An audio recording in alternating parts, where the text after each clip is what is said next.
As always, appreciate you guys being here. Coming off our second bye, which really came at a good time or a great time for us in terms of both health and mindset.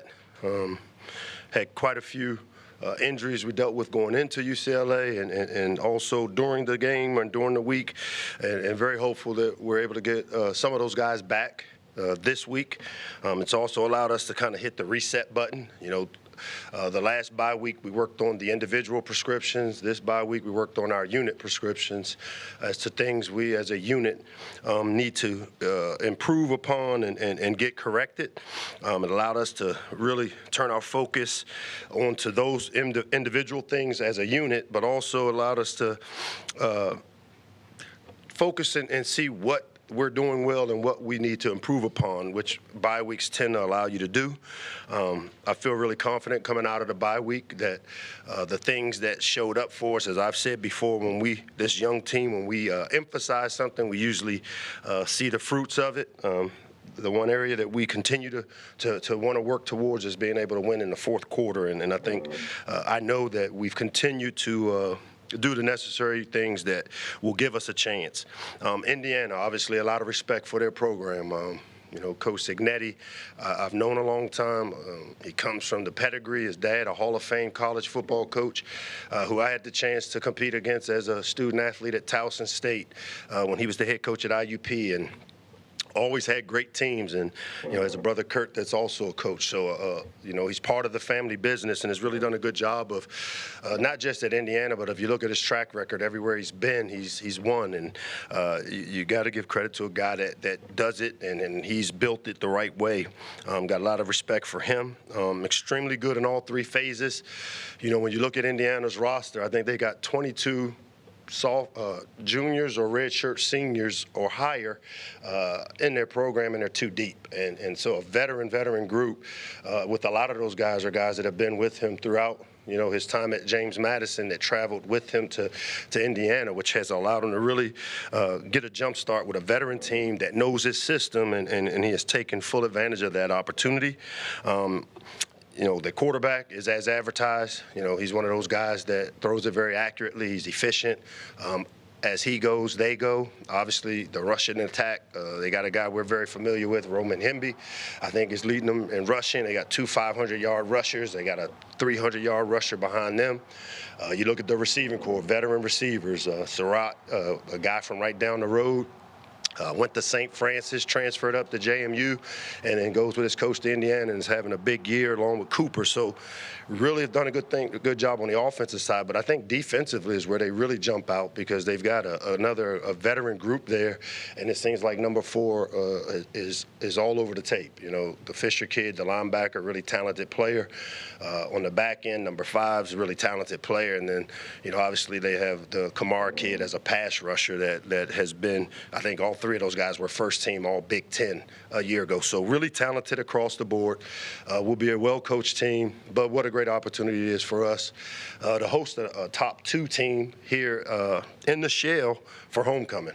Ideal situation for us, and I know our players are looking forward to it, especially knowing that we probably will have a pretty good crowd in terms of people that are coming back to campus for homecoming.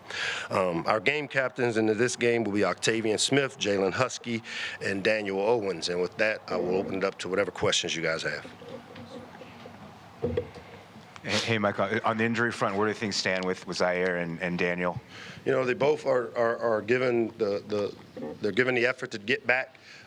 They both were active and participated in practice yesterday.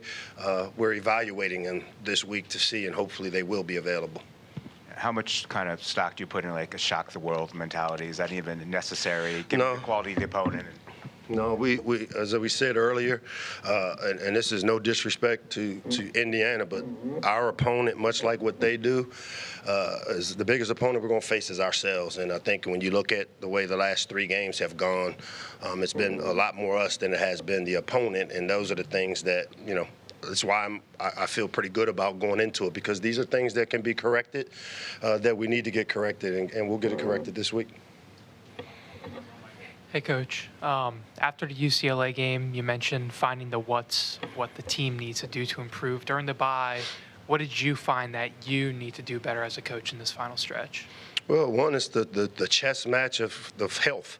I mean, our biggest concern going into the season has been depth, and if you look at where our issues they typically lie in our lack of depth and when we need it most. Because, when you lose 6 starters in that last drive against UCLA and replace them with freshmen, a lot of the meat of guys that have played plays around here aren't in our program, and it is what it is. So not complaining, but what I have to do as a head coach is find a way to make sure that those guys are available to finish games and are as strong as we possibly can. So for me, it's adjusting practice. It's what are the things we're not good at right now? Right now, red zone offense and third down defense. So how do I put practice plans together that allow a young team to rehearse these situations? As much as I would love to see us pop these freshmen in the microwave and pop up redshirt seniors and redshirt juniors, it just doesn't happen that way.